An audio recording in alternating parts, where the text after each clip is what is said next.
Hello, this is Kenny. Welcome to Lesson 33. This is the first of a two-part lesson on one of the greatest jazz standards of all time, the piece called Autumn Leaves. Okay, and this is going to be kind of an introduction to jazz, even though I've kind of touched upon it on the past, all right? So it's going to be two lessons. The first one, I'm just going to teach the piece as a basic song, and then in the second lesson, in the next lesson for next week, I will teach you how to sort of take it to another level, a jazz level. In the meantime, let's get a little introduction. This piece is by this man here, Joseph Kozma, who is a Hungarian, but he wrote most of his music in France for French film music, and this is actually called Les Feuilles Mortes, and it translates to the dead leaves. It kind of sounds a little more morbid than autumn leaves. Autumn Leaves itself come from this man, Johnny Mercer. He wrote the English lyrics to it, which are a lot less morbid, all right? Johnny Mercer is a very famous lyricist, most famous for writing lyrics for this man, Henry Mancini. Yes, he is very, very famous composer of mostly Hollywood movies, the Pink Panther and movies like that. And him and Johnny Mercer had many hits. Probably the biggest hit is a thing called Moon River. However, the first really popular version of Autumn Leaves was performed by this man, Roger Williams, who was just a pianist. He didn't include any lyrics at all. And in fact, Autumn Leaves is such a big jazz standard because musicians generally play it without there being any singing. It's such a wonderful melody, you don't need it sung for the most part. All right, but Roger Williams, he had these arpeggios going down on the keyboard and really fancy stuff to make it sound like leaves falling down.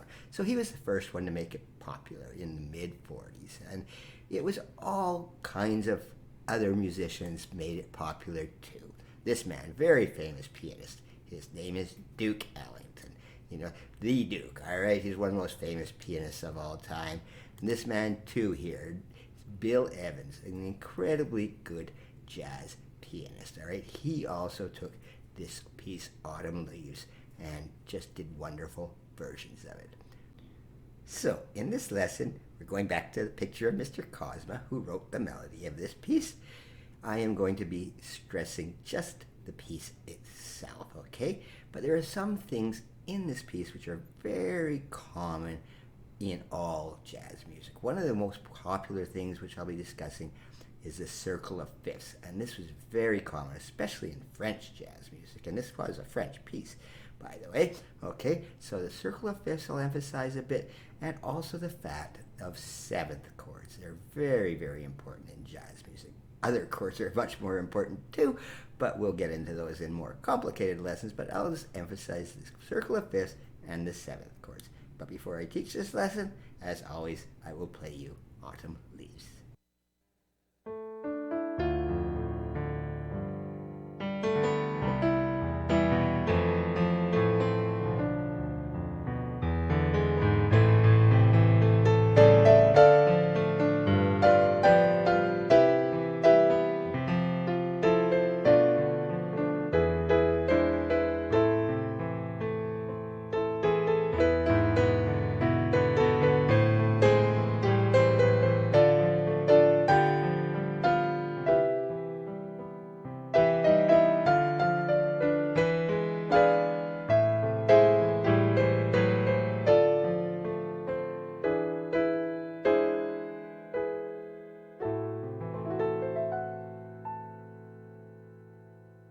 Now, the melody to Autumn Leaves is actually very simple. Many jazz melodies are quite simple.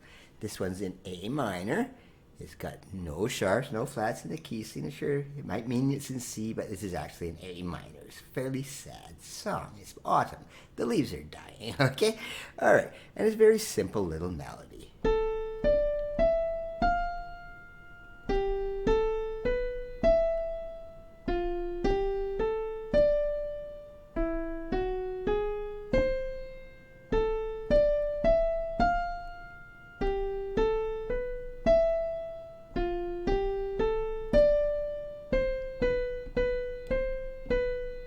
Okay, that's the very first half of the song. It actually is the same melody repeated twice. Extremely simple. I'm not going to write out the fingers. You can figure that out. It's very simple, all right? Very sad. But when you add the chords here, all right? For the first times through here, okay, I've got lots of seventh chords here. C major 7th, F major 7th, B minor 7th, all this crazy stuff. Don't even learn them with the sevenths at first, all right? We just want a D minor chord, a G major chord, a C major chord, an F major chord, a B, it's sort of a B minor chord. It's actually a B diminished chord, but I'll explain that later, and an E major chord, and an A minor chord, all right? And this is where this circle of fifth comes in, all right? This D minor goes to the G major, and that goes down 1, 2, 3, 4, 5. And then it goes down another 5 notes to C, and then another 5 notes to B, and then F goes all the way to B, and the B goes all the way down to the E. All right, that's what the circle of fifths really is. It's nothing more than going down a fifth, down a fifth, down a fifth, down a fifth, down a fifth, and down a fifth again. And if you completely repeated this, going down all the time, 12 times, you'd get right back to where you started from. This doesn't go to a complete circle, but it just is a very nice common form in jazz is to have that descending fifths. Now, when you put it all together, it sounds quite lovely.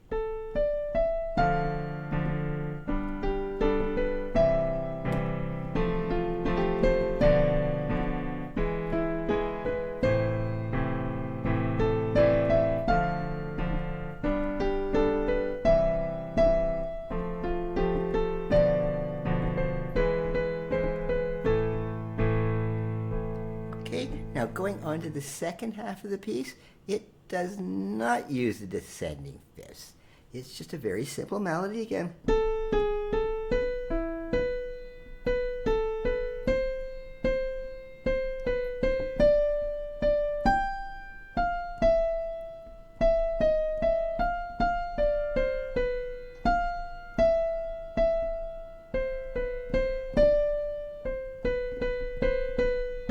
Very simple melody, and it has just very simple chords too here, just the E 7th,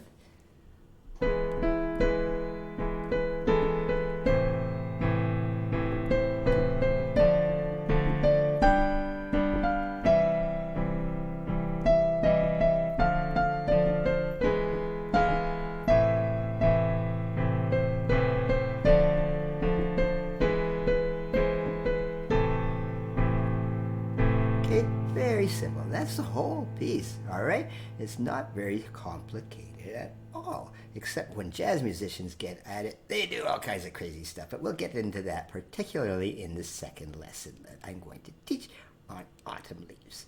But now let's move on here to add these seventh chords. Now, a lot of what makes jazz actually sound jazzy is these complicated chords. It can be really complicated. 9th chords, 13th chords. I'm not going to get into that. Let's just stick with the 7ths for now. The only chords you really want to use here is not too many of them. Here, you got A minor. We're not going to put that as a 7th, all right? That's the tonic. You keep that as just a straight A minor, all right? And the E one here, the dominant here, the dominant 7th, that's the E chord. And you just add another 3rd on top of it, okay? Sounds a little bit harsh by itself, but within the song it doesn't sound that at all. This happens to be a minor 3rd on top of it, but you don't have to worry about that too much. It would just sound horrible if you put a major 3rd on top of it. It's terrible, all right? So just follow the chords I've written here at the bottom of this score, which I've provided, as always, underneath my picture here, all right? All right, so you've got that A minor,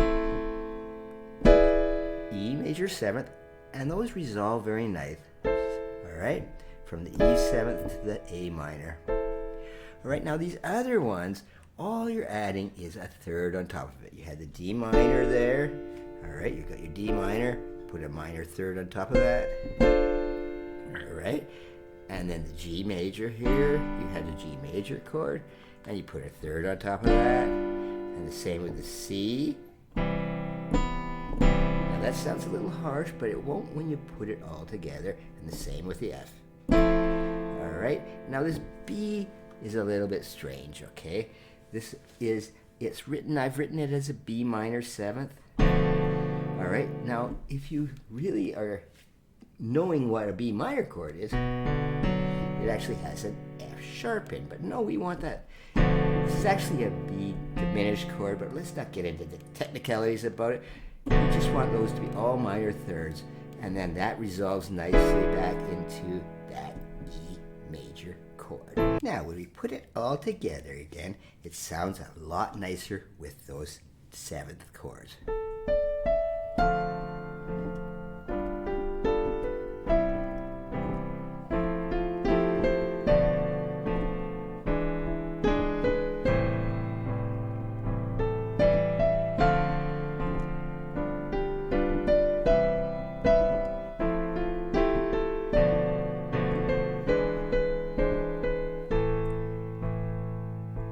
It just gives it that much more expressivity, adding those 7s. Now I'm just going to add one little crazy thing here. The ending is not that tricky, okay, except I did put a really weird chord here at the very end, and I'll show you here.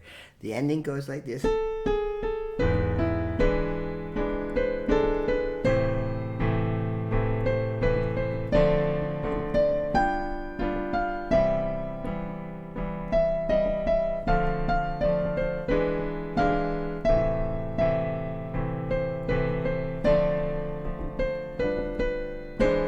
And then I put this little weird thing in here. Alright, what did I do different here, okay? Now this is going to be, I will talk about much more in the next lesson, because that's a nice added jazz chord right there. A minor with a sharp 6, okay? Just to give you a little heads up about what's to be coming. An A minor chord here is just a normal A minor chord. But we just added this 6th, this is the 6th, but I added a sharp 6th. And all that is for color, for making it sound a little bit spookier and nicer. That's a true jazz chord right there. It's called a 6th chord. All right, I just added it to make it a little bit nicer in an ending. All right, so that's really what you want there, okay? You can just fool around with this piece right now. Just keep the chords very simple, but if you want to make some, do a little improvising on your own, go right ahead.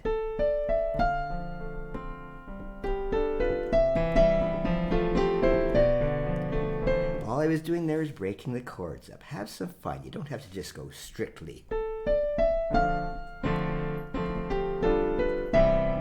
You don't have to do that at all. You can just do anything. And as I said in the beginning, where in my introduction, that the original piano version by not Robin Williams, he was a comedian, Mr. Roger Miller. No.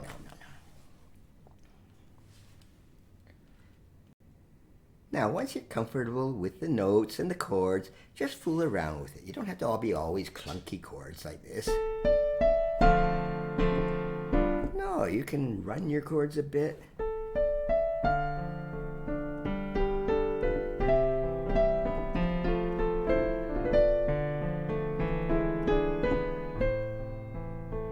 All right, that's why when you're doing your practicing, you do broken and solid triads, all right? There is a reason for that.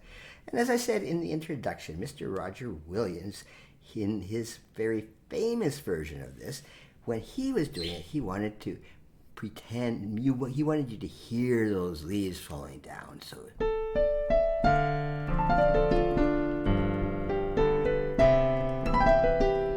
all right, so he's using these little arpeggios. Remember, we were practicing arpeggios in our things too. So you can just, all right, use the arpeggio for effect. You want to make it sound like the leaves are falling down. They have died.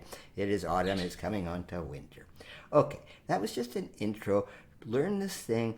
It's very simple melody, because in the next lesson, I'm going to go on, try to explain to you a little bit what is jazz and how you make this into a jazz piece and all kinds of stuff like that. But until then, thank you.